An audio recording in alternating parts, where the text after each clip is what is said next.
Natanim mo yung saging? Ha? Natanim mo? Oo. Lumakas na ng konti. Saan? Ano bakit?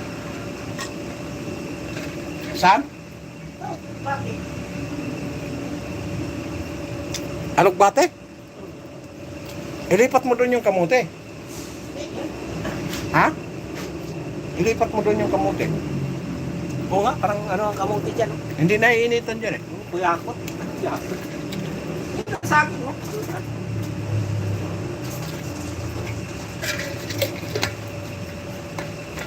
Pati yung saging, di mabuhay yan dyan.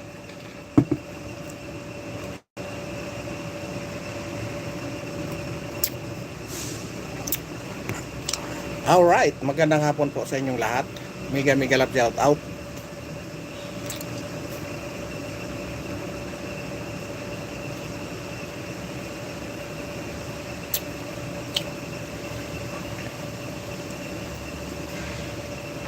Magandang hapon po at mega love shout out po kay Mami Mercy Calunod, kay Audrey Nicole, ayan, mega love shout out kay Biyahing Brankel Sam, mega love shout out po kay Nani Sanchez Vlog, ayan, mega love shout out kay Ji Chang Wok, wala, kay Ji Chang Wok, mega love shout out. Isa na. Kay Kagawad Antonihan. Alright, mega love shout out po. At sa lahat ng mga solid nating subscriber, mega love shout out po sa inyong lahat. Alright, bago po tayo magsimula, no? Alright, bago po tayo magsimula. Nais ko lang salamatan ang ating mga solid na subscriber. Alright. Yan, magandang hapon po sa inyong lahat. Alright, maraming salamat po sa nagtamsak. Ayan, magandang hapon po. At mega love shout out po sa inyo sa walang sawa niyong suporta. Alright. At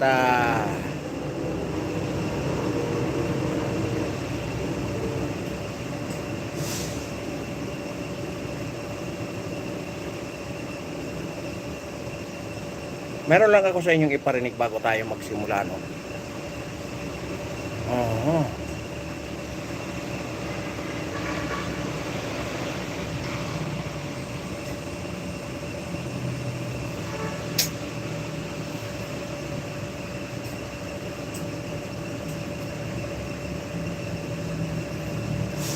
Ayan, magandang hapon po. At siyempre sa lahat ng ating mga solid na subscriber, magandang hapon po. Saan ba yun? Sa Facebook ba yun?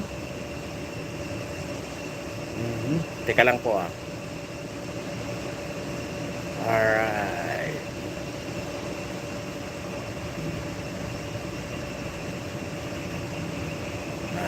Tingnan natin dito.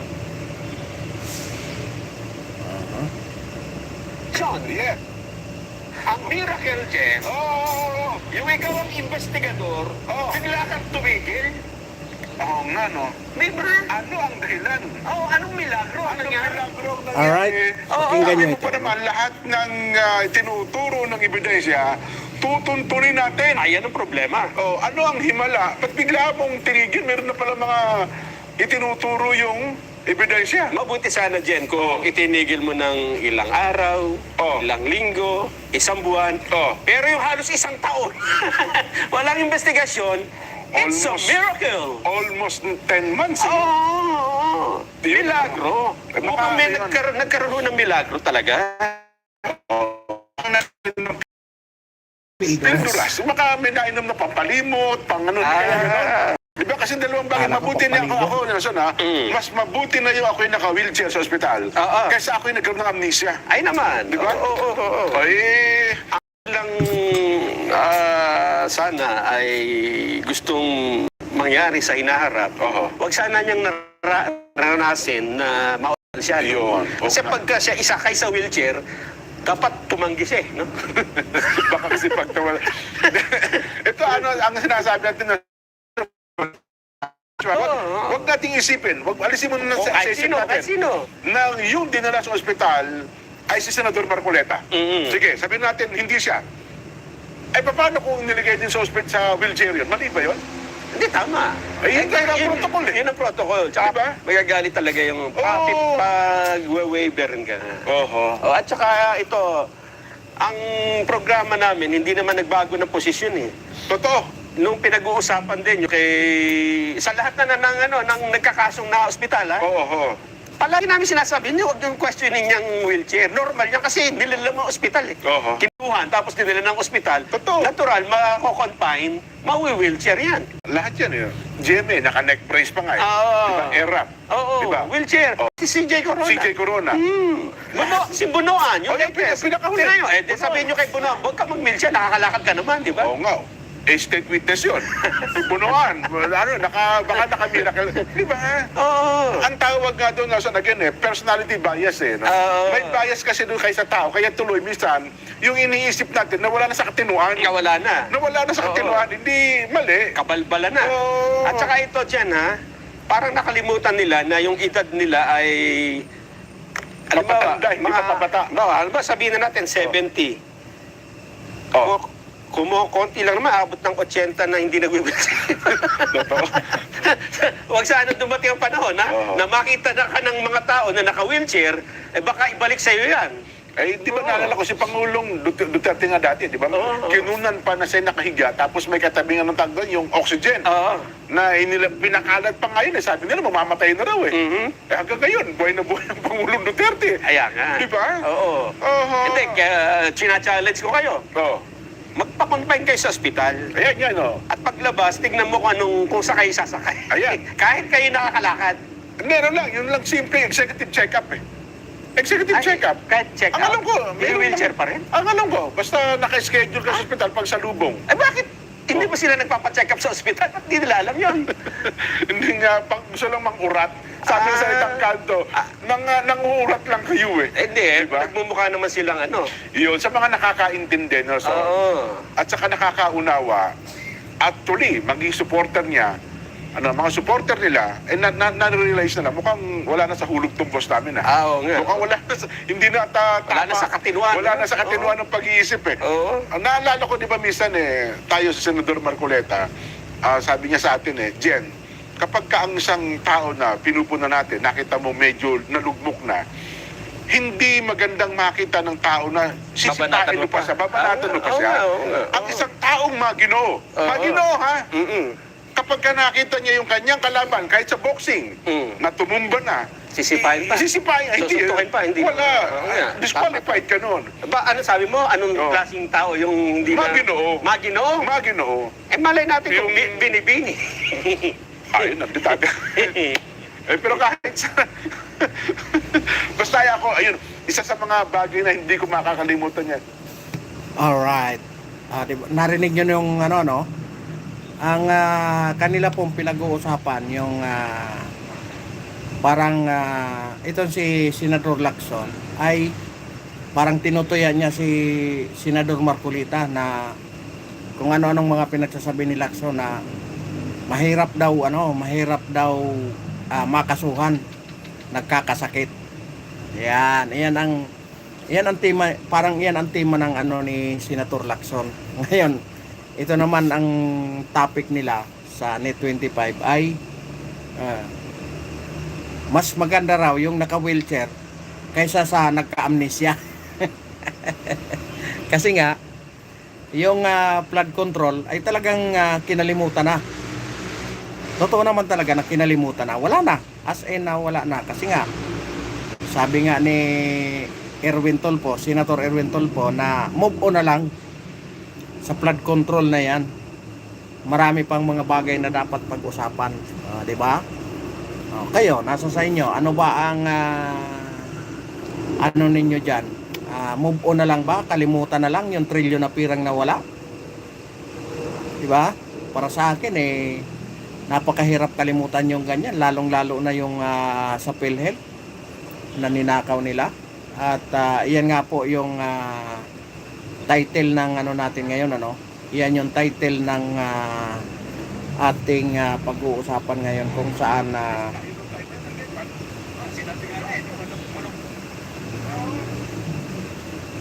saan po yun ang tema ng ating pag-uusapan ngayon. At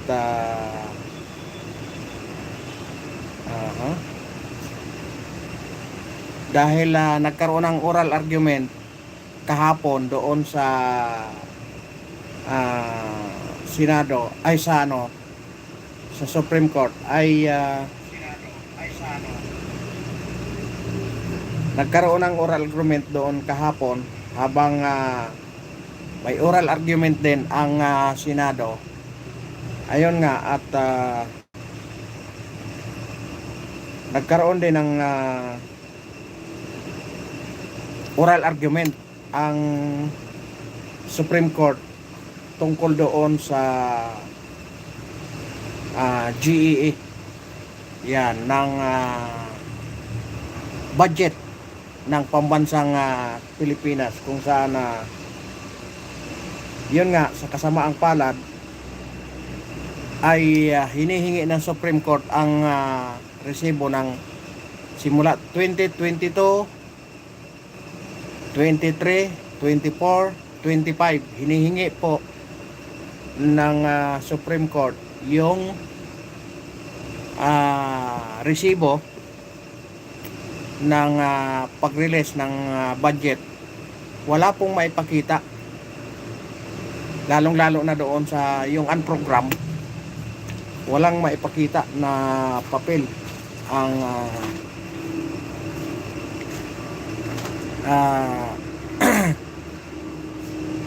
defense ng pamahalaan, kung saan itong si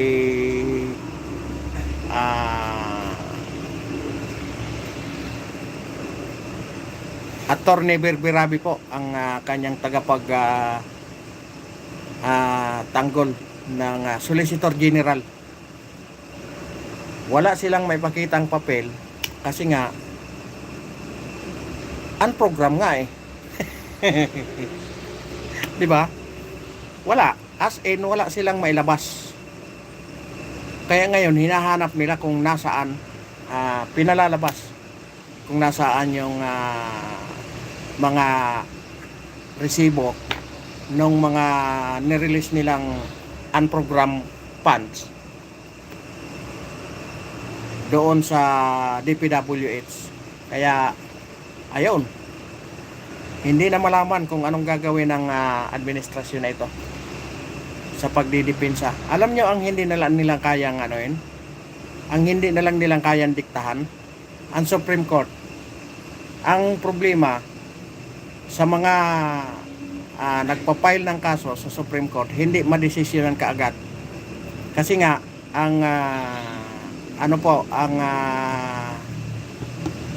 Chief Justice po ay patapos na ang patapos na ang termino. Kaya siguro nag-iisip-isip yung nag-iisip-isip yung nag-iisip-isip yung Chief Justice kung tatrabaho pa ba siya or kaya daming nakabimbing ngayon na unang-una doon yung tungkol doon sa pinail ng mga anak ni dating Pangulong Duterte na si Kitty at si Baste na habeas corpus doon sa Supreme Court. Hanggang ngayon hindi pa nadidesisyonan yun.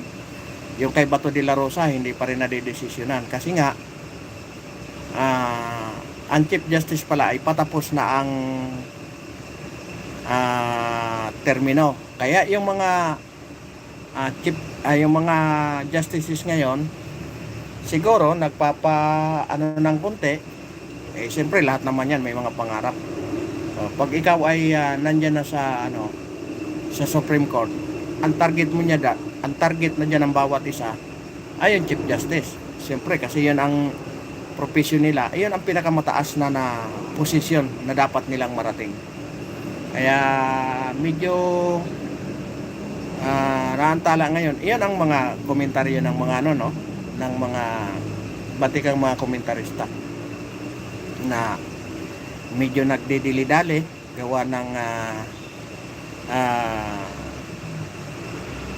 magpapalit nga ng bagong liderato ng Chief Justice, no? Kaya ang medyo matibay-tibay dahil pa-retire na ay itong si Marvic Leonen, kung saan talagang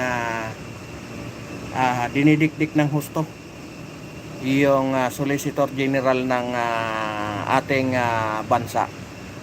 Kaya malungkot man na sabihin, yung mga unprogram talaga. Pero ang masaklap, yung unprogram na punduhan. At ang masaklap pa doon, mga walang resibo. Di ba? Wala. Talagang as in, wala na tayong wala nang pag-asa ang katulad ng PhilHealth. Ano pang gagawin natin na wala na yung pira? Pinababalik ng Pangulo. Ano pang ibalik na wala na yung pira? Yung unprogram na pinunduhan, hindi mahanap yung mga resibo kung nasaan. Ay nako. Hindi natin alam kung talagang pinunduhan. No? Pero ang maliwanag doon, yung PhilHealth, talagang pinababalik yung pira. Kaya, ibig sabihin, ninakaw talaga nila. Ninakaw sa tanghaling tapat, sabi nga ni Marcolita. Kaya, nakakalungkot man na pagkakulong ni Marcolita. Wala. Talagang kailangan nilang gawin. Kasi matibay yung mama eh. Hindi patitinag sa kanyang paninindigan. Kaya ayun ang pinag-usapan naman ng dalawa na tinitira kasi ni Senador Lacson itong si Senator Marcolita na pag bawal daw magkakaso kasi nagkakasakit.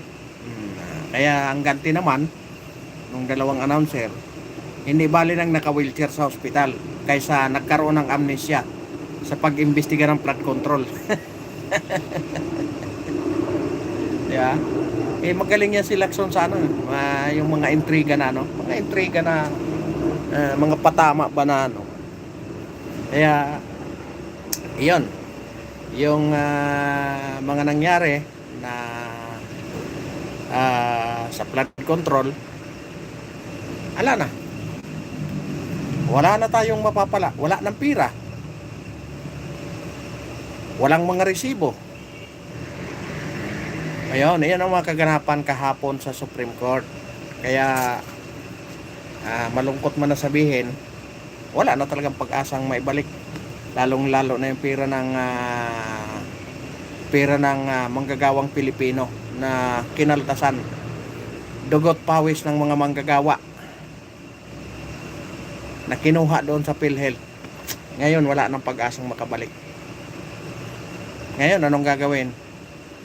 Nakakandara pa humingi ng guarantee letter doon sa mga politiko. Kaya yung mga politiko tuwan-tuwa naman kasi corner na nila yung mga botante. Pinagpapalagay na nila na may mga utang na loob na sila. Pagdating ng eleksyon, maniningil na lang. Ganon ang nangyayari.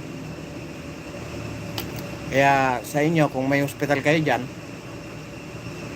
para hindi na kayo mamumublimang manikluhod dyan sa mga politikong nyo, pag alam nyo hindi nyo naman nagusto, wag na kayong kung may malasakit center dyan, pumunta kayo sa malasakit center. Alam nyo po sa malasakit center, isa lang ang pupuntahan nyo. Pag na-approvean po kayo, napakalaking bagay. Baka talo pa ang PhilHealth. Kasi ang PhilHealth wala. Yung sinasabi nilang sinasabi nilang zero budget. Nako, maniwala kayo doon. Zero billing. Kayong maniwala doon. Mag zero billing kayo pag ang zero billing sigurado yan. Pag ang ang bill nyo sa ospital mga 3,000, 5,000, yan sigurado zero billing yan. Pero kung ang bill nyo 30,000, 50,000 sa ospital, nako, mga muti kayo, kahanap ng ano, mag-sponsor sa inyo. Yan malungkot na ano, yan ang malungkot na mga kaganapan kahapon sa Senado na hindi natin nalalaman, ano, kasi nga kung tayo mapanuri, maraming mga bagay tayo na maintindihan, no? Kaya yung mga ano dyan, sabagay hindi naman natin masabi kasi nga unti-unti nang lumalabas yung mga troll farm ng ano, no? Yung mga troll farm ano na sila,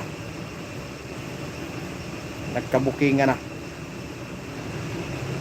Kaya yun, ano pa ba yung ano natin,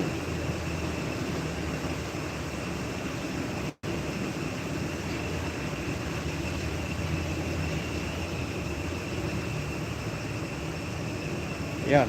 At isa pa nga yung kahapon sa Senado, oral argument, nag-oral argument kahapon sa Senado kung saan walang naiharap na testigo, no? Walang naiharap, gawa ng nagkaroon sila ng oral argument kasi nga ang nangyari, si Atty. Zuleika Lopez po at saka yung ibang ano, siguro nakita nila na hindi nila magagamit, hindi talaga nila mapakinabangan ng husto. At yun ang nangyari, winidraw nila na hindi na tumistigo. Pero sa tingin ko, kukunin pa rin yun na ano, kukunin pa rin na testigo ng defense. Ayan si Atty. Zuleika Lopez. Kasi doon nangyari yung mga kaganapan na yon. Nung panahon na itong si Zuleika Lopez si Atty. Zuleika Lopez, na nung panahon na ikinulong sa Congress. Tapos ang nangyari, pagkakulong doon sa Congress, pinatayan ng kuryente doon sa kanyang kwarto, doon sa kanyang kulungan. At the same time, nung pagkapatay nung kuryente, siyempre nawala yung ilaw doon sa kanyang kulungan. Siyempre ikaw lang mag-isa sa loob, tapos kababae mong tao, anong mararamdaman mo, di ba? Natakot. Tapos ang nangyari, sumunod na kaganapan,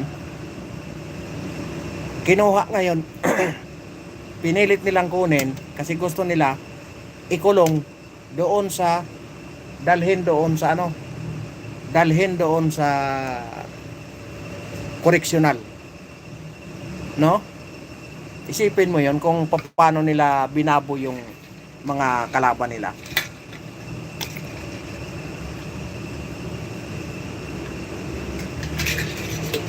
Kaya doon nagsimula ang mga pangyayari na yon, kung bakit nakapagsalita ng ganyan itong si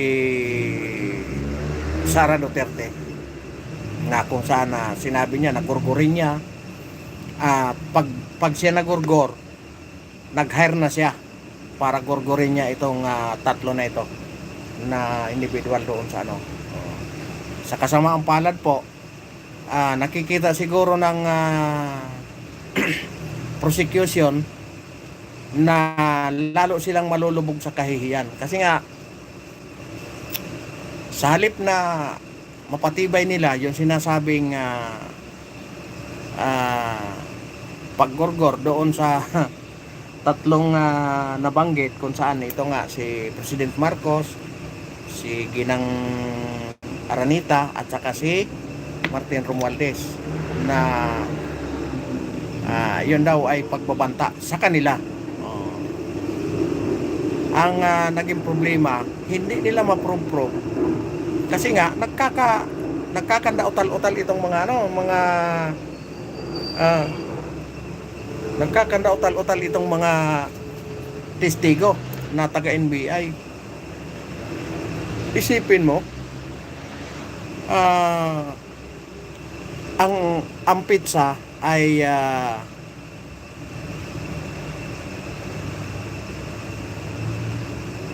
ang pizza mali-mali na. Mali-mali na, tapos typographical error. Nako naman. Ibig sabihin, hanggat ginagawa nyo, hindi nyo tinitingnan, hindi nyo nire-revise kung maayos na ba. Di ba? Kaya siguro sa pagmamadali nila, kasi nga, andyan na yung impeachment trial, sa pagmamadali nila gumawa ng dokumento, ayun, nagkapalpak-palpak na.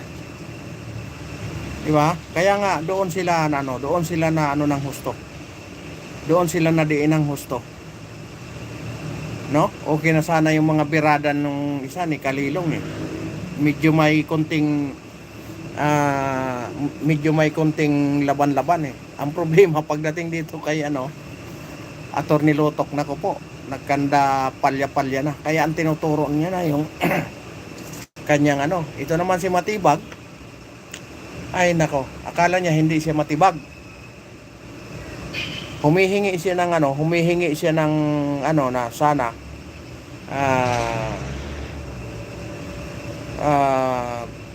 doon sa gusto niyang pizza, doon siya pwedeng magharap. Siya pa ang humihingi ng pizza. Kung kailan niya gusto. Siguro hindi pa siguro makabisado. Kaya gumagawa pa siya ng paraan para tumagal. At sa kasamaang palad, hindi po pumayag yung mga senator judge. Kahapon, nagpa-interview itong si Matibag, at sinabi niya na iimbestigahan niya itong si Senator Alan Cayetano kasi nga yung tungkol doon sa 2019 SEA Games, na kung saan si Cayetano ang pinaka-overall na naghawak doon sa SEA Games. Ang problema, hindi pala pinag-aralan ni Matibag kasi nga si Vince Dizon, isa si Secretary Vince Dizon doon sa napaila ng kaso, kasama pala doon si Secretary Vince Dizon. At ang nangyari 2021 pala, na-dismiss na yung kaso. Di sunog na naman si Matibag. Tibag si Matibag. Di ba? Kasi nga, ay nako. Kaya makikita mo talaga na halatang-halata mong politically motivated lahat ang ginagawa ng mga ito. Ayan ko sa inyo para naman maano tayo, ma-alert tayo.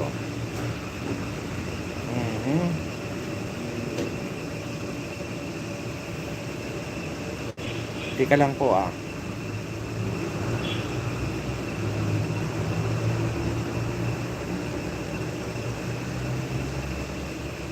hanapin natin yung post.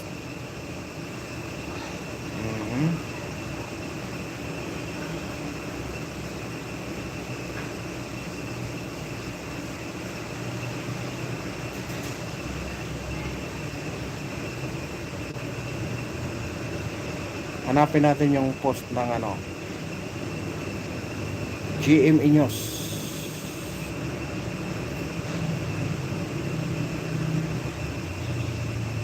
Yan. Tapos idugtong na lang natin tong na ito. Idugtong na lang natin tong na ito. Sana yun.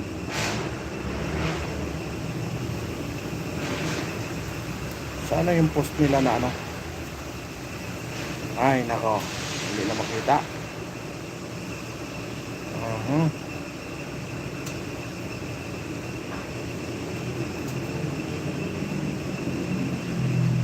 Hanapin natin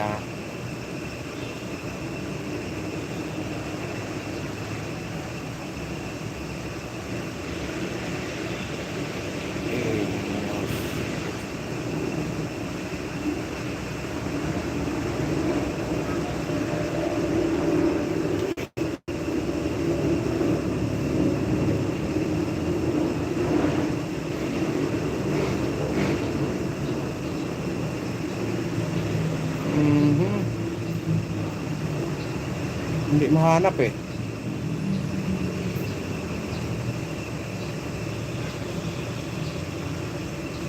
Hindi mahanap. Yun nga ang nakapost sa GMA ano. Nakapost sa GMA na 2021 pa, dismiss na yung kaso. Kasama sa pinila ng kaso si Vince Dizon, Secretary Vince Dizon ng DPWH noong 2019 at ng 2021 na dismiss na yung kaso. Ang problema, itong si Matibag, hindi siguro kinalkal ng kaso kasi nga gusto i-intimidate yung mga senador. Ayun. Sunog, na kuryente na naman. Kaya ano na naman kaya ang sunod na trabaho nito ni Director Matibag. Kasi nga nanggagalaiti siya, hindi na pagbigyan yung gusto niya. Kasi ang gusto niya siya ang masusunod. Kaya itong si Matibag, maraming kaharapin din to pagdating ng panahon. May kalalagyan din to si Director Matibag. Unang-una dyan, yung paglusob nila sa Senado. Yung sabi nila, nung una wala daw NBI sa Senado. Tapos, nung inilabas ng mga media, panibago na naman silang strategy. Humingi lang ng tulong yung GSIS building. Alam niyo po yung yung GSIS building, magkadugtong po yon. Pero ang gate po noon medyo malayo, mga 100 meters ang layo yung gate ng Senado at saka 100 meters o 70 meters, mga ganyan ang layo nung gate ng Senado at saka GSIS building. Pero pagdating doon sa loob, yan sila, parang nandyan lang sa tagiliran yung building ng GSIS. Kaya may exit doon papunta doon sa pinto ng Senado, kung saan kayo mismo siguro nakikita nyo naman siguro yung tawag nito, yung mga kaganapan doon sa loob ng Senado sa mga media coverage gawa ng makikita mo mismo sa Channel 5, TV5 na makita nyo doon may nagdi-drill doon mismo sa may likod ng sa likod ng pinto doon sa loob ng Senate. Kaya hindi talaga siya makamove on. Pangalawa, kinontempt ni Senator Cayetano yung kanyang mga tauhan. Kaya siguro nag-aalboruto ito si Matibag kay Cayetano. Okay, ang problema palaging sunog. Ngayon ang pagkakataon nito, kung sakali man na mabaliktad ng ihip ng hangin at nagbago ang ng Senado, ang liderato ng Senado, madadali itong si Matibag. Kaya magkakaproblema talaga ng husto ang mga ito pagdating ng panahon na magbago ang Alam nyo, madali nang magbago yan. Alam nyo kung bakit? Puspusan ngayon ang panawagan ng Amerika na sa kanyang mga kaalyado, lalong-lalo na yung mga membro ng ICC. Puspusan ang panawagan ng Amerika na wag nang makipagtulungan sa ICC. Wag nang suportahan pagdating sa financial. As in, wala na. At pinagbibitaw na ang lahat ng kanyang mga kaalyado. Ngayon, paano na ang problemado na itong si Senator Bato de la Rosa ay nagtatago. Diba? Nagtatago si Senator Bato de la Rosa. Ngayon, ano nang gagawin nila? Pag bumitaw na talaga yung bumitaw na yung ICC.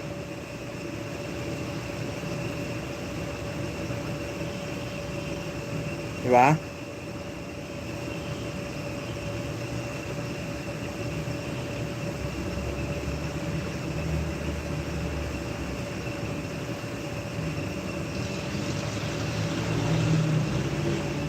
Di ba? Paano yung ano, paano na yung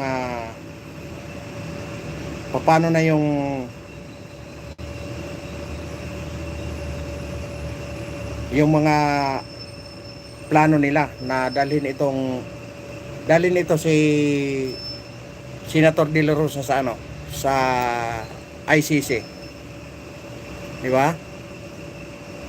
Ayan, may kami galap shout out kay Manilin at Atibagos. Alright, nakakatawa. Di ba? Kasi nga wala silang maikaso kay Duterte dito sa Pilipinas. Kaya ang tanging nilang paraan, padala sa dahig. Ngayon, susundin ba ng Pilipinas or kukontrahin nila? Dalawa lang ang pagpipilian nila. Parang yes or no lang. Diba? Na hindi nila sundin yung utos ng kanilang kaalyado. Kasi hindi naman natin maitatanggi na talagang napaka-loyal ng Presidente Marcos sa Amerika. No? Kung saan matindi ang panawagan na ng Amerika sa mga kaalyado niyang bansa, sa kanyang mga kapatid, na huwag nang makipagtulungan sa ICC kasi gusto nga nila magiba na ang ICC, mawala na. No? Ang bumubuhay po sa ICC ay yung mga bansa na kanilang membro kasi nga nagbabayad diyan yung nagbabayad diyan yung mga kasapi na bansa diyan sa loob ng ICC. Ngayon, paano yan kung wala nang pinagkukunan ng pondo yung ICC, di wala na. Anong mangyayari sa kaso ni Duterte? Wala na, hindi natatakbo. Wala nang mga empleyado, wala nang mga hukom kasi wala na silang pansweldo eh. Makakalaya ngayon ang dating presidente. Dahil malaya na, makakauwi na siya.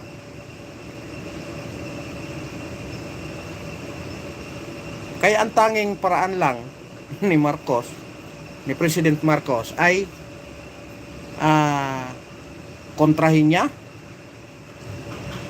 or sundin niya. Di ba? Kasi pag kinontra niya, maaaring may penalty siya, may sanksyon ang Pilipinas. Pag kinontrol lang yung ekonomiya, malaking bagay po yun. Sa bagay, kontrolado na siya eh. Kasi nga, ang Amerika ay zero tariff. Pag pumasok dito sa Pilipinas, di ba? Zero tariff. Tapos pag tayo ang mag-export sa Amerika, 19%. Di ba ang galing? Ibig sabihin, ganon ka loyal ang Presidente Marcos sa Amerika. Ngayon, kukontrahin niya ba? Hindi niya ba susundin?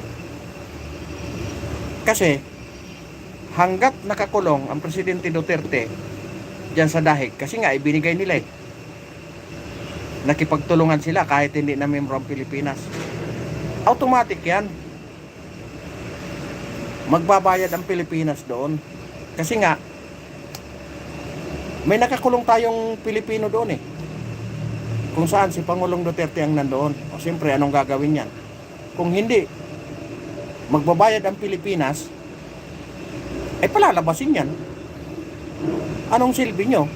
Padala-dala nyo dito tapos hindi kayo magbabayad. Siyempre, yung kinakain yan doon, di ba? Kinakain yan doon araw-araw. Alangan man libre yun. Di pag sinunod ng Pilipinas ang Amerika, di mawawala na yung suporta ng Anong gagawin kay Pangulong Duterte? Di ba? Makakalabas. Wala nang magpapasahod eh. Wala nang mag-alisan ng empleyado. Kaya yung mga solid dyan na die hard, medyo nakikita ng liwanag. Pero maniwala kayo, palapit na ng palapit. Palapit na ng palapit. Napakalakas pa ngayon ng kasi unang-una yung mga senador. Kaalyado pa. Pero makita nyo yan. Kahit itong taon lang na ito. Simula lang yan pagdating ng October or November. Kasi po, yung mga senador na yan, katulad kay Risa Hontiveros, nakadeclare na talaga siya na talagang lalaban siya sa pagka-presidente. Ano ang niya? Ano ang mapapala niya kung makikipag-alyado siya sa Marcos? Ay hindi naman siya mapipili kasi kakamping siya. Dilawan siya. Siyempre, si President Marcos, kukuha din niya ng manok niya. Di anong mangyayari ngayon? Maghihiwalay ngayon sila. Tsaka mahihirapan ngayon mahihirapan ngayon ng administrasyon kumuha ng kanilang pambato. Alam niyo kung bakit?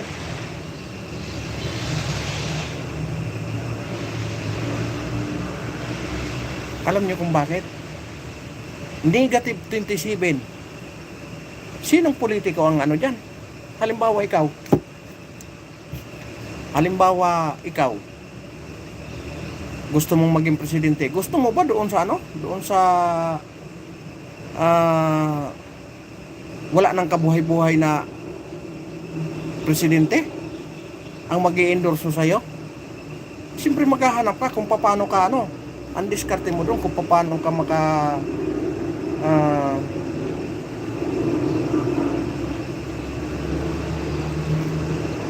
kung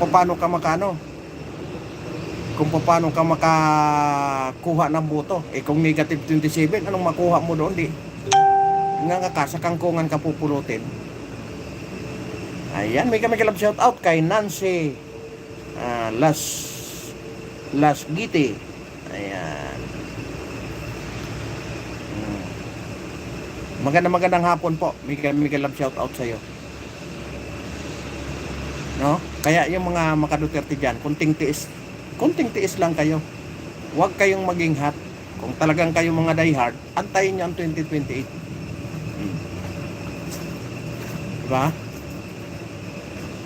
Pag nawala ang isang Sara Duterte, kahit sinong itaas ang kamay niya, suportahan nyo. Alam nyo kung bakit?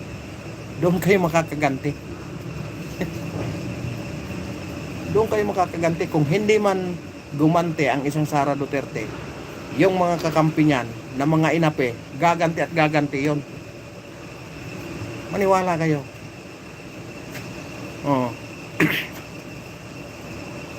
Pero nagbitaw na si Vice President Sara Duterte na talagang hindi siya gagawa ng hindi siya gaganti. Maglalagay siya ng tao na maghahabol doon sa mga umubos ng pira ng flood control. Yan. Di ba? Kaya nga gano'n na lang ang nila. Kasi inisip nila na si Marcolita ang ilalagay doon sa na yon. Kaya gano'n na lang nila. Marami talagang makukulong, maniwala kayo. Lalo na sa mga congressman. Nako.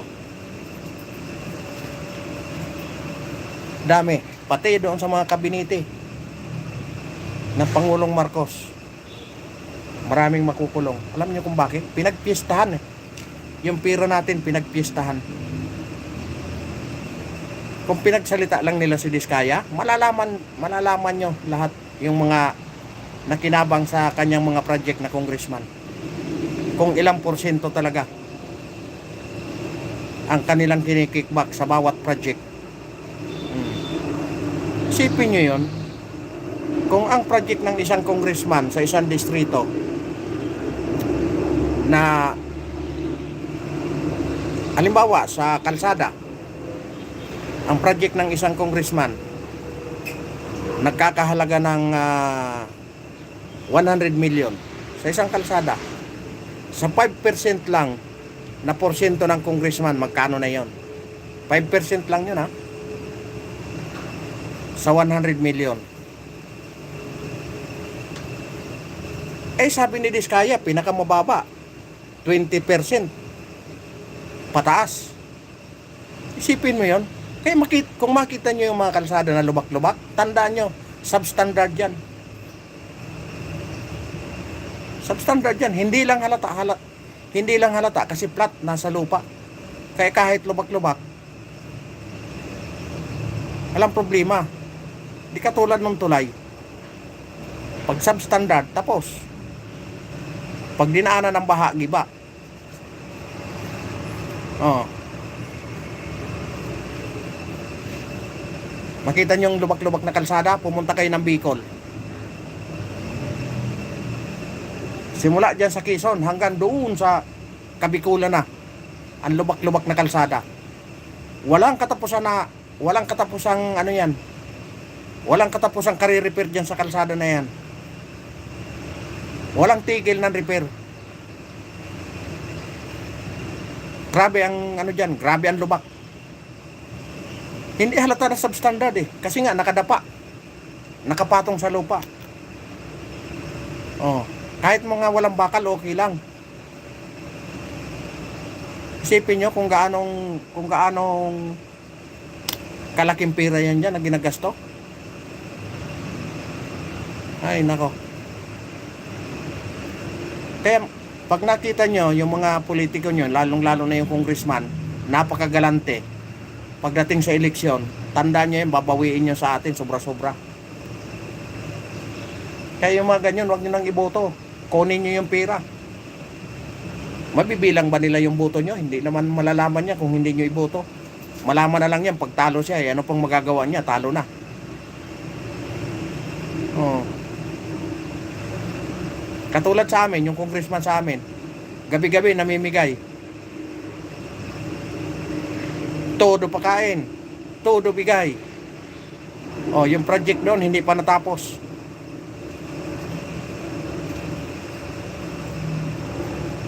Ayun, talo siya.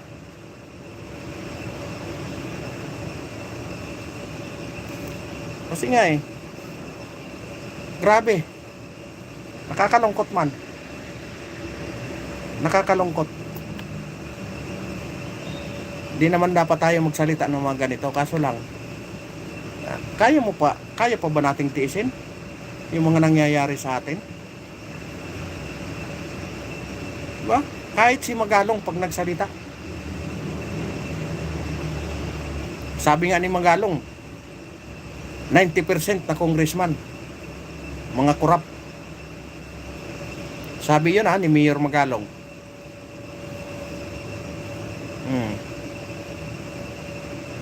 Kasi hindi kayang maniobrahin yan ng mga kontraktor kung walang go signal.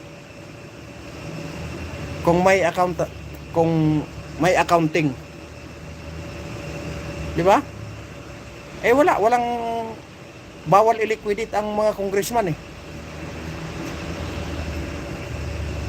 Dahil sila mismo gumawa sila ng batas na pandepensa sa kanilang mga sarili.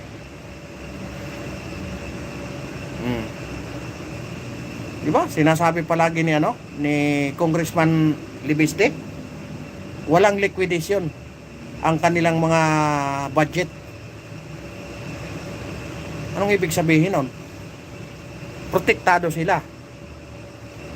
Sila ang may mga gawa ng kanilang kung wala silang ginagawang kalukuhan, bakit ayaw nila magpa-liquidate?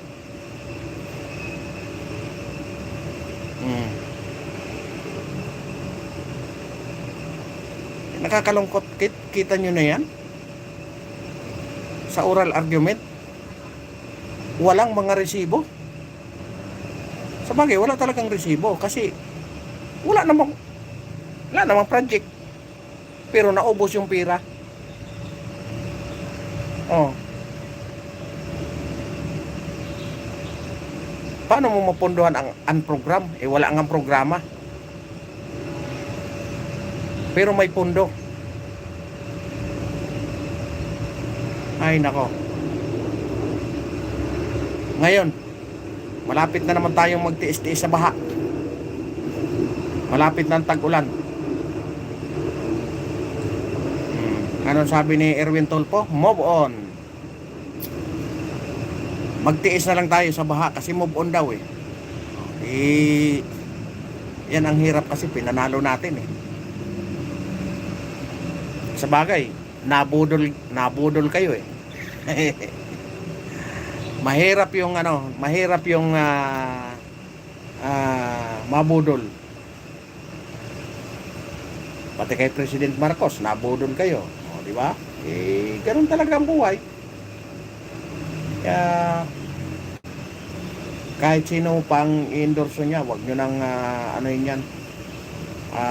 wag nyo nang suportahan.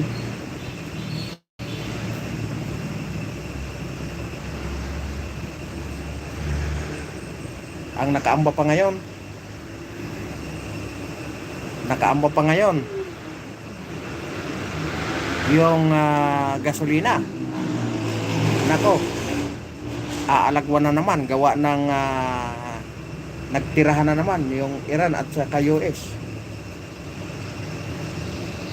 Sinarado naman yung Strait of Hormuz. Nako po, ano nang mangyayari sa atin? Di ba? Wala talaga. Hindi ko na tuloy makita yung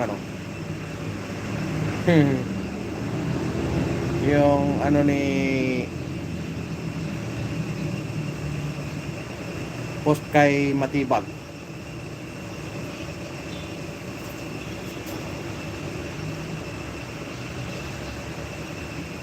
At saka yung pala kung kayo mano sa social media, grabe karumal-dumal yung buti na huli ka agad. Ang nakahuli taong bayan pa. Ay nako, kakalungkot. Isipin nyo yun mga boss, lumalaban ng patas yung mama, pinagod na mag-drive, sinaksak pa, pinatay pa.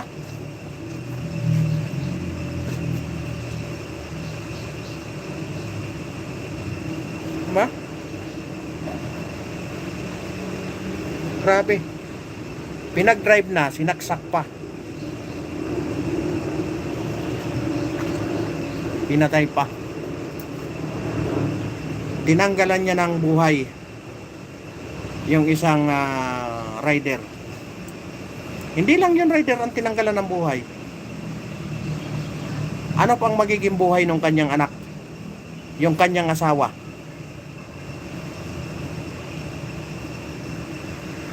Diba?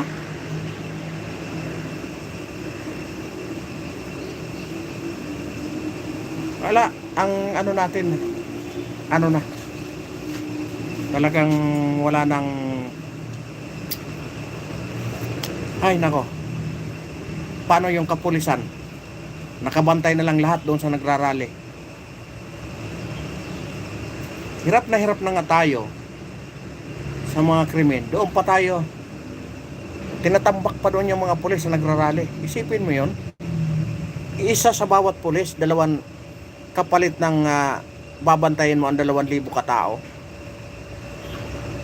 Tapos ngayon hahakutin mo yung pulis doon sa nagrarally. Oh, yung mga komunidad, wala. Hindi ko sinasabing wag bantayin yung nagrarally ha. Pero hindi naman lahat. Diba? Bantayan nyo. Pero wag naman lahat. Inubos nyo din, biruin mo 2,000 ang nagrarally, lagyan nyo ng pulis na 6,000. Oh, kwentahin nyo yan sa 6,000 na yon. Kung sa bawat isang pulis 2,000 ang binabantayan, ilang komunidad ang nawalan ng seguridad? Ba? Oh. Puno na ng mga CCTV pero nakagawa pa ng mga krimen na ganyan. Kasi nga, wala nang takot. Lulong na sa gamot eh. Kasi nga, kalat na ngayon ang droga. Grabe. Kalat na ang droga. Ngayon, kanina lang doon sa amin, nagkaroon ng community service yung mga pulis.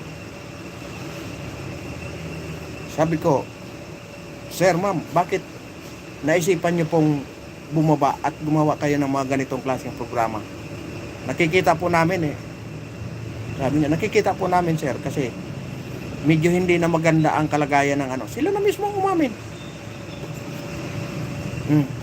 Ngayon, nagkakandara pa sila kung paano makipag-ugnayan sa mga community. Kasi nga, sila mismo umamin na. Oh. Gumagamit na sila ng community engagement.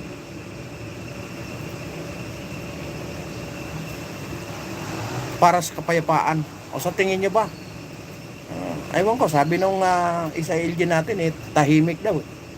Pero mga pulis mismo ang bumababa na sila kasi nakikipag-engagement na sa mga homeowners. Oh, para ma-prevent na yung mga krimen na nangyayari. Ibig sabihin, talagang di na maganda ang kalagayan ng peace and order sa ating lugar. Isang pag-amin yun. Kasi nagtatrabaho na. Iba po kasi ang community relations po kasi iba yon kaysa sa mga pulis na nakadetails doon sa mga kanilang mga outpost sa mga presinto. Yung community relations, yung po yung mga bumababa na mga nagkakaroon ng mga ugnayan, lalong-lalo na sa katulad sa amin, sa mga homeowners, sa mga huwa. Yan ang kanilang trabaho. Ngayon, nako, grabe. Sila kung paano mag-community engagement. Isipin nyo yun. At ang masaklap pa doon, naghahanap pa sila ng sponsor para magkaroon ng kahit papaano magkaroon ng doon sa kanilang nasasakupan. Hindi ba nakakahiya yon? Wala bang budget ang Philippine National Police? Nakakatawa si Mega love shout out kay Emil Trinidad. Ayan, 2771. Welcome addicts. Pray to the whatever you want. Long live addict. Ay, nakakatuwa. Nakakatuwa talaga yung Nakakatuwa naman nakakatuwa na nakakalungkot. Kasi nga, kung ganyan ang kung ganyan ang natin, ibig sabihin, kapulis na mismo ang umaamin. Bakit double time sila sa double time sila sa pakikipag-ugnayan sa mga community, di ba?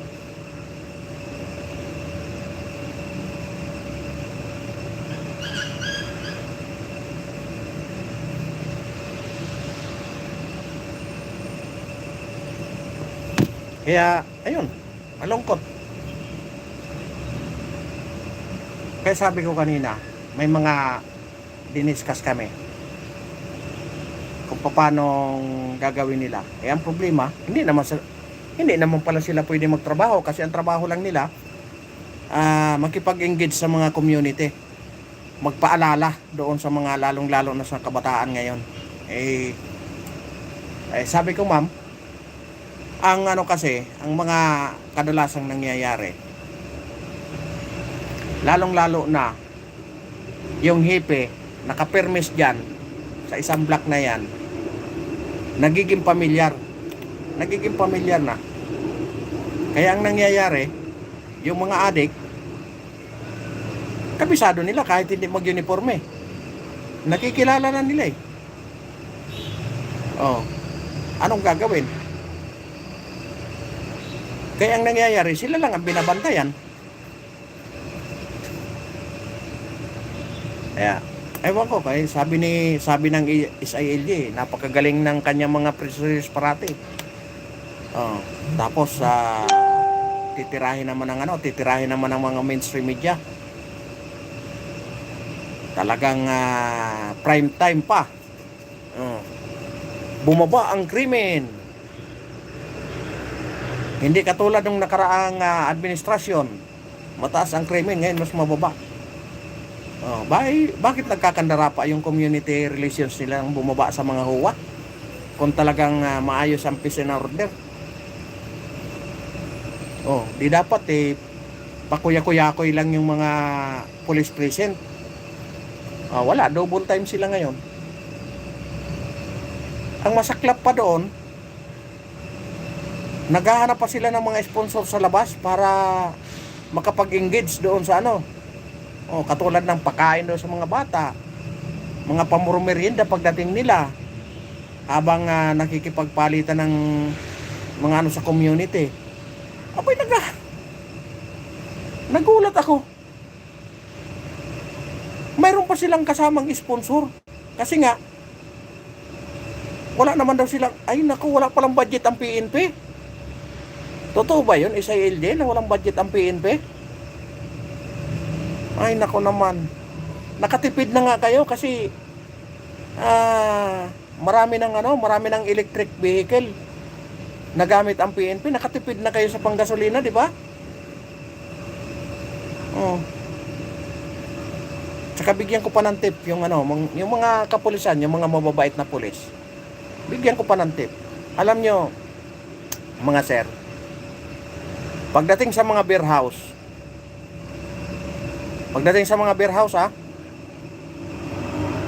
kadalasan yan, yung mga doon, humihingi ng panggasolina. Yung mga umiikot na mobile. Di po yun biro Humihingi po ng gasolina. Panggasolina. Di ko sinasabing nangungutong sila. Humihingi sila ng panggasolina. Ibig sabihin, walang budget ang kapulisan. Kung may budget, saan man napunta? Katulad kanina. Nagbigay sila ng isang kilong bigas. Tapos in-announce ng pulis, pasensya na po kayo kasi 1 kilo lang po ito. Iyon lang po ang nakayanan ng sponsor. Ewan ko.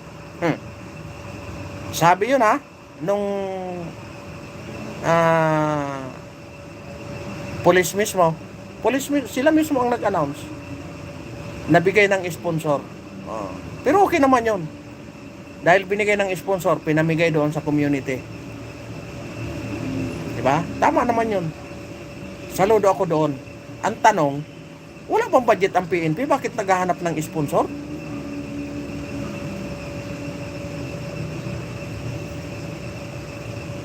Diba?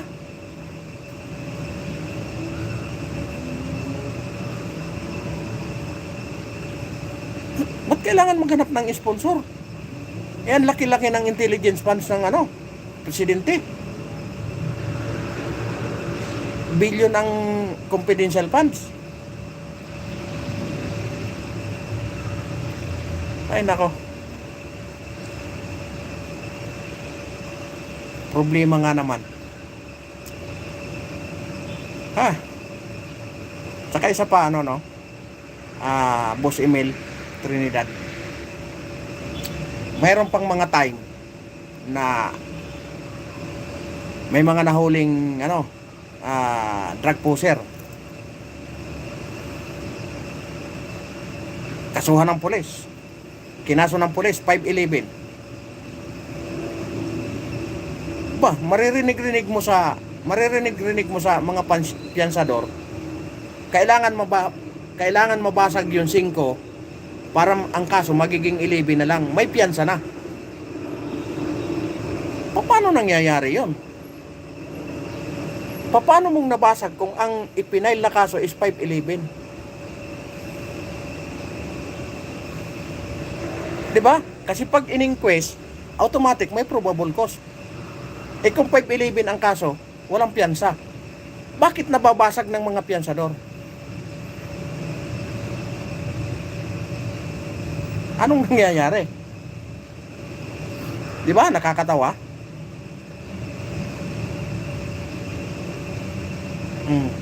Yung tinatawag ko po na piyansador, ano ko po sa inyo, no? Yung piyansador po, iyan ang trabaho niya nila. Parang sa LTO. Para po sa LTO. Sa LTO, para hindi ka mahirapan kumuha ng lisensya, kukuha ka ng fixer. Tagalakad mo doon. Lahat yun. Requirements, lahat yun. Kung anong requirements, sasabihin niya sa'yo. Sasabihin niya sa'yo. Anong requirements. Pag na-produce mo yan, pag halimbawa kulang ka ng ganito, hindi, ganito na lang gawin natin para pumasa. Maglalagay ka. Maglalagay ka, automatic. Kasi hindi ka papasa sa loob, kulang ka ng isang requirements eh. Maglalagay ka ngayon. Babayaran ngayon doon sa loob. Pipirmahan lang yon. Pag dinala ng fixer yan sa loob,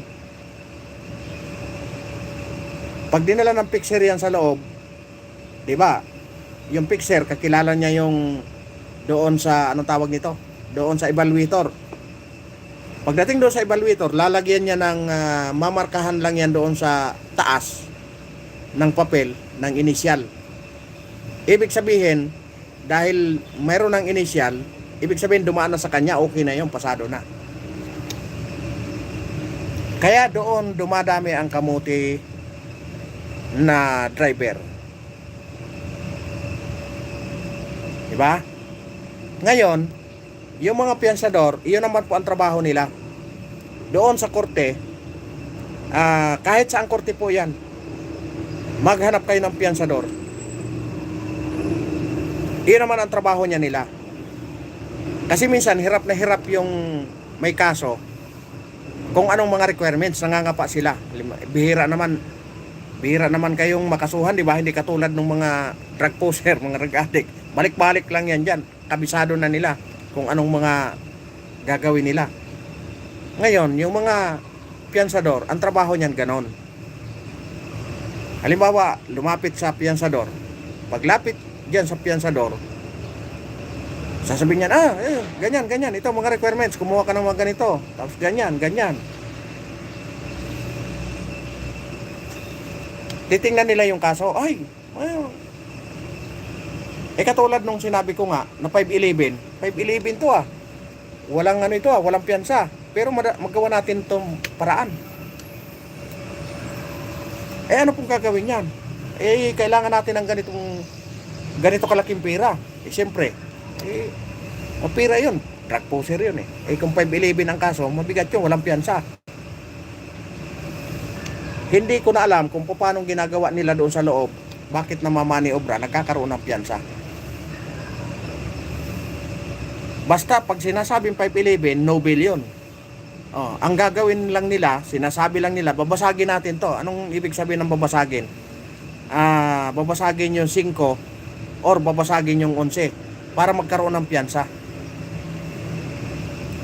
Anong gagawin? Siyempre, nagkukos-pukos na siguro sa loob. Diba? Iyan ang mga nakakalungkot na realidad. Oo, kasi sila ang mga may kita ang piyansa doon. Diba?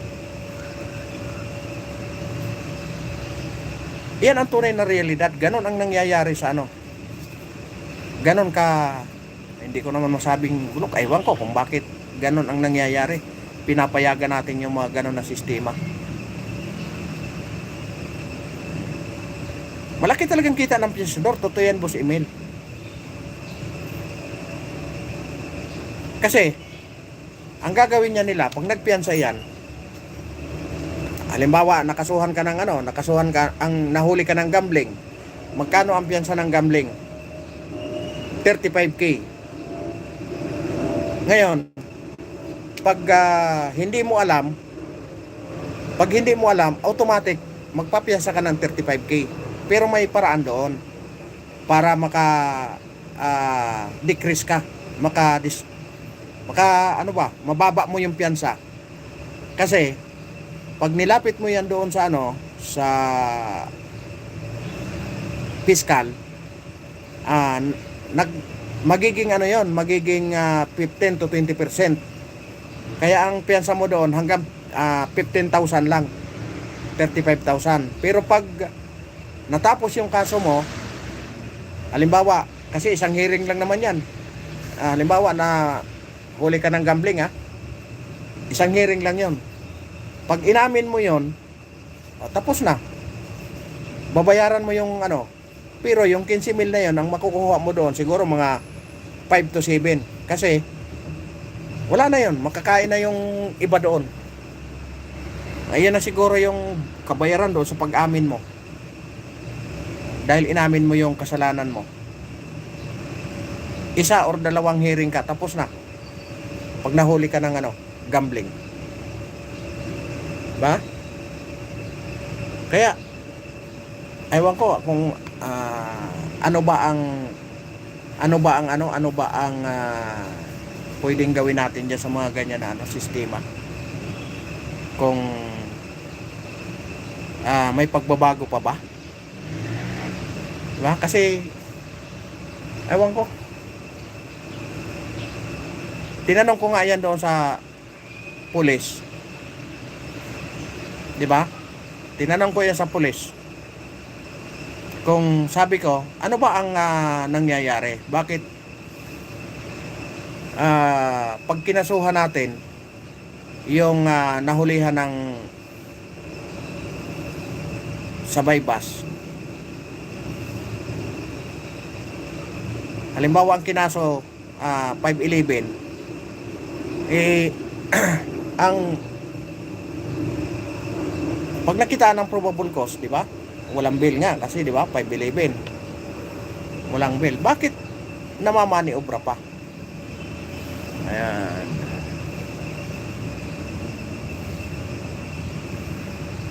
Pilipilos. Ano yan? Philip Pilos. Ayan, teacher. Ayan, shout out sa'yo. Bakit, sabi ko bakit ano ang tinatawag nilang binabasag? Bakit ganon? Kasi sabi ko, pag in-inquest yan at nagkaroon ng probable cause, ibig sabihin, sulit yung kaso na 511. Bakit nababasag? Ewan ko, paliwanag ng pulis parang medyo paiwas na Kasi sabi niya, hindi daw pwedeng sulit ang ebidensya. Sulit nga kasi nga nakitaan nga ng probable cause ng ng fiscal Di ba? Kasi kung hindi sulit, hindi magkaroon ng probable cause. Hindi ko alam bakit umaabot sa ganyan na nagkaroon ng mga hokus-pokus. Sabagay, trabaho ng mga yan, mga piyansador, alam na nila kung anong dapat nilang gawin pag mga ganyan na Nobel. Kaya wala, tayong mga Pilipino, dahil mga naman tayo, mga tagasunod lang naman tayo, hanggang iyak na lang. Di ba? Nakakalungkot nga lang dahil makikita mong ganyan, gusto mong magkaroon ng katahimikan kung ganyan naman. Katulad sa nangyari doon sa rider na Sus Maria Josep. Grabe. Naghahanap buhay lang yung mama. Sinakyan niya pa. Pakahati doon sa destinasyon niya, tsaka pinatay. Ginorgor. Di ba? Makatwiran ba yon?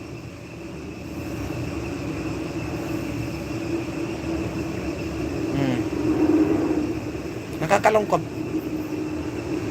Kasi ang inano niya lang doon, una niyang inalisa ng karapatan.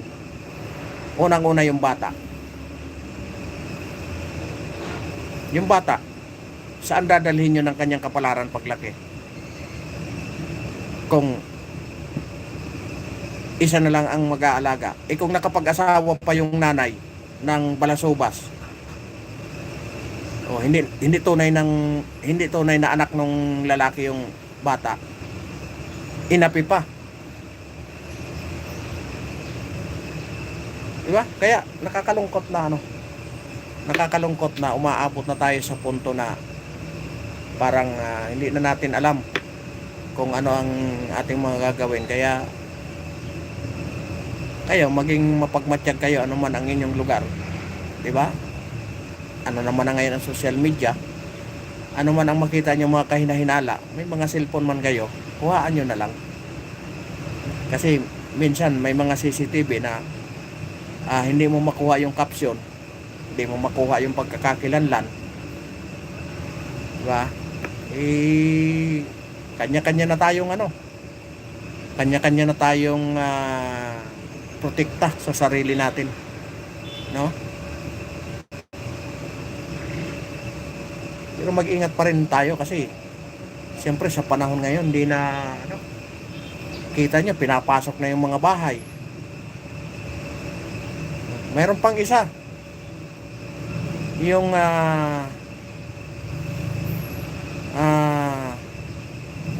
pinagbabaril pa, kawawa, hanggat sa umuungol na lang, hanggat sa mawala ng kanyang ulirat. Grabe. Sa Cavite naman po yun. Yung isa sa Malabon. Grabe, parang laruan na lang yung pag ng tao. Pananakit ng tao.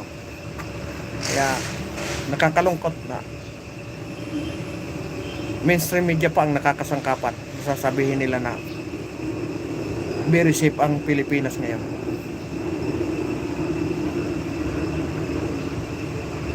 Diba? Ay, maraming salamat po sa sa like yan. Sana mag-like pa kayo. Yon. Sabi ni Boss Emil, nasa kapulisan na. Pira-pira lang, wala silang pake. Yan. Haway ng pulis ang ibang adik. Hawak siguro ito. Hawak ng pulis ang ibang adik.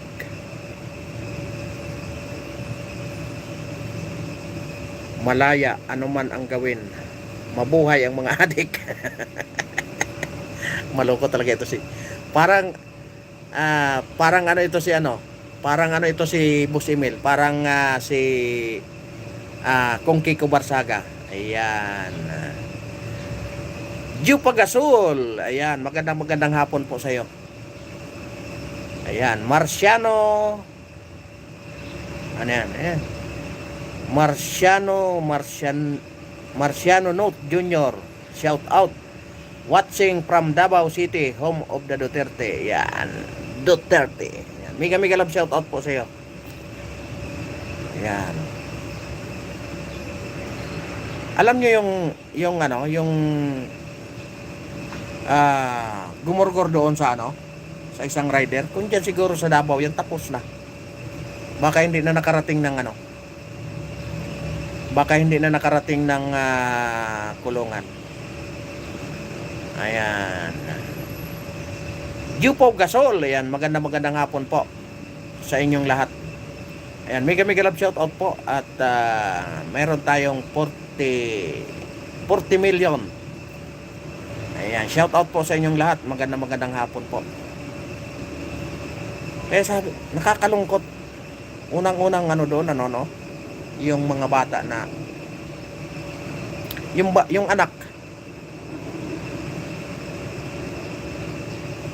anak na naiwan. Isipin mo,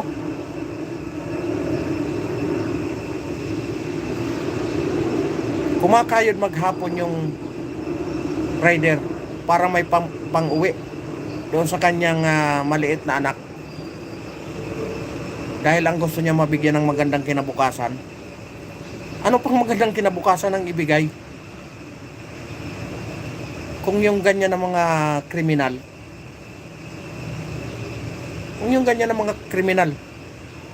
na aabangan ka sa kalsada, hindi ka na makauwi sa inyo. Walang kamalay-malay ang bata nadamay sa ganitong klaseng mga kalukuhan. Kaya nakakalungkot, grabe. Kaya siguro isa yun sa bumaba kanina yung mga pulis doon sa aming huwa para magkaroon ng community engagement. Ang nakakatawa pa, naghanap pa sila ng sponsor. Di ba? Naghanap pa ng sponsor para lang magkaroon ng konting wala nang pondo ang PNP. Tanong lang po yun, ha. Ang laki po ng confidential ng presidente. Sigurado may confidential fund din ng PNP. Di ba?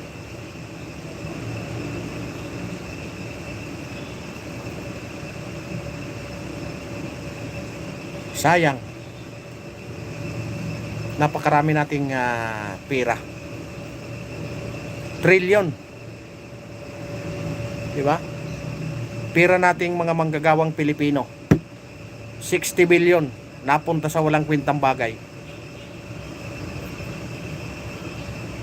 Hinahanap ng Supreme Court yung resibo, walang maipakita dahil walang resibo. Siguro dahil walang resibo, wala naman talagang project. Hay nako.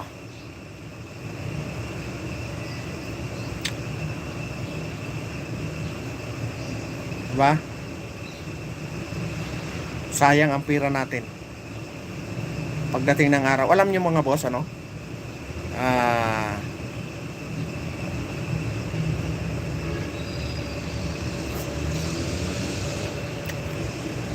ayan, sabi ni Jupas Gasol, yung bintang kay Sara 120 million, ang impeachment 25 million per day.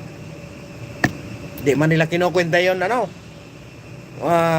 Boss Jupas Gasol. Hindi nila kinukwenta yun. Kasi nga, wala naman talaga silang hindi naman talaga nila purpose ang accountability. Ang purpose nila, wala silang kalaban pagdating ng 2028. Yan ang maliwanag dyan, Boss Gasol. Kasi nga hindi nila matibag-tibag. Di ba?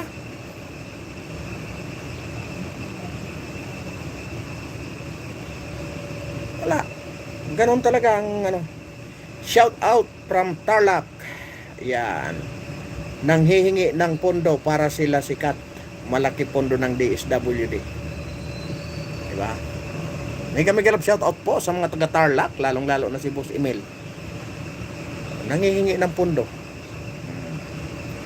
No to any DDS, BBM Liberal candidate in 2028. Ay, mangampanya kayo para hindi manalo ang Duterte, kasi pag nanalo, ubos yung mga kawatan. Diba? Boss Rudy po. Muntik nang maging Winnie the Pooh ito. Diba? Mangampanya kayo ng maigi para manalo yung nyo, yung manok nyo sa 2028. Diba? Ikampanya ng maigi. Talunin nyo na lang si Sara sa 2028. Tama. Talunin nyo. Para naman fair and square.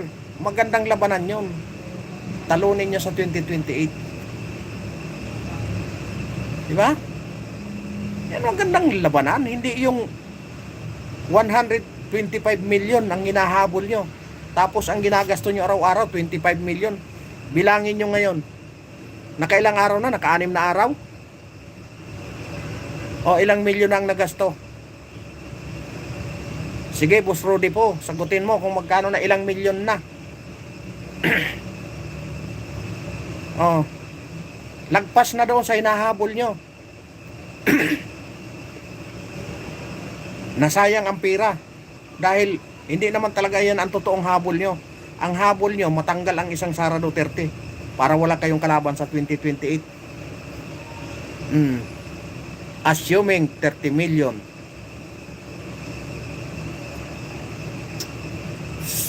Mag-research ka nga ng konti.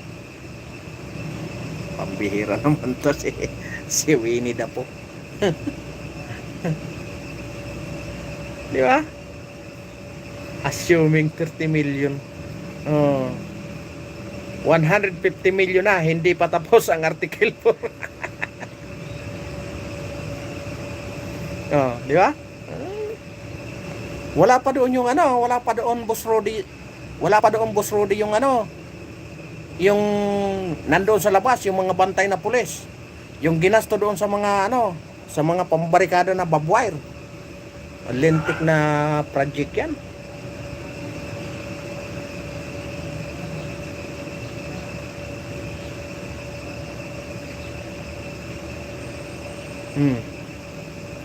Ay, iyan talagang katotohanan. Gusto talagang ma-disqualified si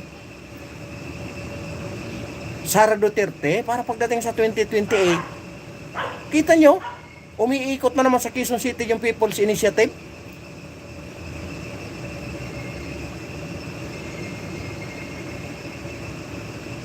Diba? Kasi nga, nararamdaman nila na hindi may impeach ang isang vice president. Kaya ngayon, panibagong strategy na naman. Nag-iikot na naman sa Quezon City. People's Initiative. Tapos pag tinanong mo naman si Senator Soto, hindi po, nagbibiroan lang yun. I would rather bet Sara fair and square to get legitimate victory. Ang problema, makakakuha ka ba ng patas ngayon sa Senado? Politika yan. Kita nyo ang pinagkagawa. Ang gusto nila matanggal si Rodante Marcolita. Anong ginagawa ngayon ni Lacson? Dahil hindi daw nakaka-attend si De La Rosa, hindi nakaka-attend si Jinggoy, hindi nakaka-attend si Marcolita. Anong sabi ni Lacson? Hindi po pwedeng masunod yung 16 vote na 2/3. Kasi nga hindi nag-a-appear yung tatlo. Anong gustong mangyari nun? Ibaba yung yung 16 vote, yung 2/3.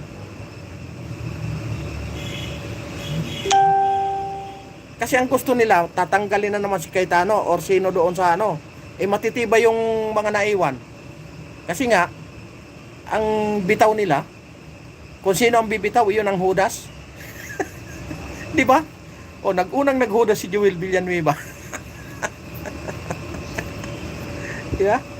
Ay, maganda naman yung ni Boss Rudy, Ayan, mega loud shout out sa'yo. Don't assume support BBM to just because I hate Sara. No. Yan ang maganda, yung mga ganyan na Boss Rudy. Yan ang Pilipino na pag alam mong ba't kakakampi? Alam nyo kasi, kung bakit minahal ng tao ang mga Duterte, dahil nga sa kriminalidad, walang politiko na hindi nakakaproblema pagdating sa budget. Alam nyo kung bakit? Ang isang presidente hindi namomonitor lahat niya hanggang baba. Kaya may korupsyon yan kahit papano. Di ba? Kung natatandaan nyo si yung tawag nito, yung yung tinanggal ni BBM na yung ginawa ni President Duterte na yung pinamunuan ni Greco Villica. Kung matatandaan nyo, maraming congressman na nakasuhan doon. Di ba? Maraming nakasuhan doon na congressman. Hindi lang ipinablik ni Greco Villica. Kasi hindi si Greco Bilica hindi katulad ng mga trapong politiko na hindi pa nga nabubuo yung kaso, nagpipresko na.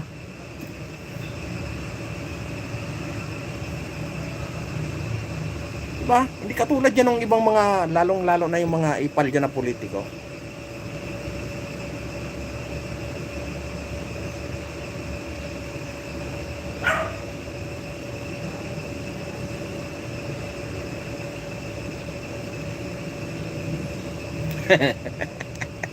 si sino to? Ayan, Horulan. Ano ito? Joe Rolansi Jr. Minahal si BBM dahil sa pira-pira lang. Totoo yan. Totoo yan. Minahal ng mga ano, halos Diyosin na nga ng ibang congressman, di ba? Si Romualdez.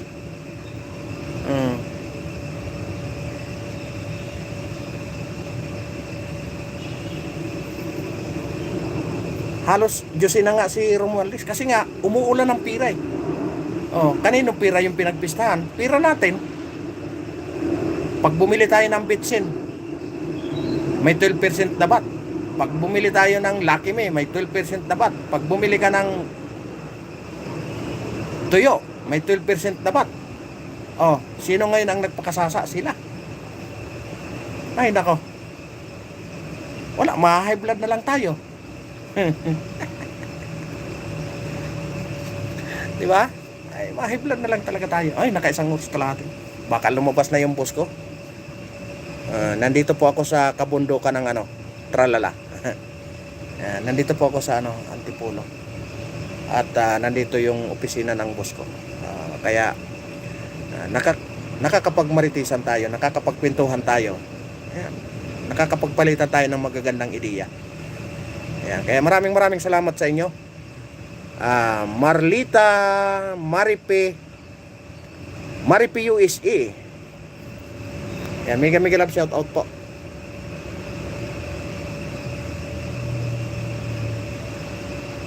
Siyempre, tuloy tayo. Huwag niyong sabihin na nakakaawa tayo, Ma'am Maripe. Nasa atin ang huling ano dyan, pagdating ng 2028. Pagdating ng 2028, doon na magkaalaman. Kasi nga, ganun talaga ang buhay. Diba? Sir, laban lang tayo, Duterte pa rin. Talaga po, totoo po yun. Ayan, kay Frederick Couture. Ayan, mega love shout out po. Ayan, magpapaalam na po ako dahil baka lumabas na yung boss ko. Ayan, gusto ko munang mag-shout out kay Frederick Couture, Maripe, ayan, Maripe USA. Ayan, mega love shout out po sa inyo. Kay Rudy po, kay Joe Rolansi Jr. Ayan. Ayan, mega love shout out po sa inyong lahat. Magpapaalam na po ako. Maraming salamat po sa naki-join. Ayan, sir, what are your interests? Ito. Boss DTV, sir, ano po ang interest niyo?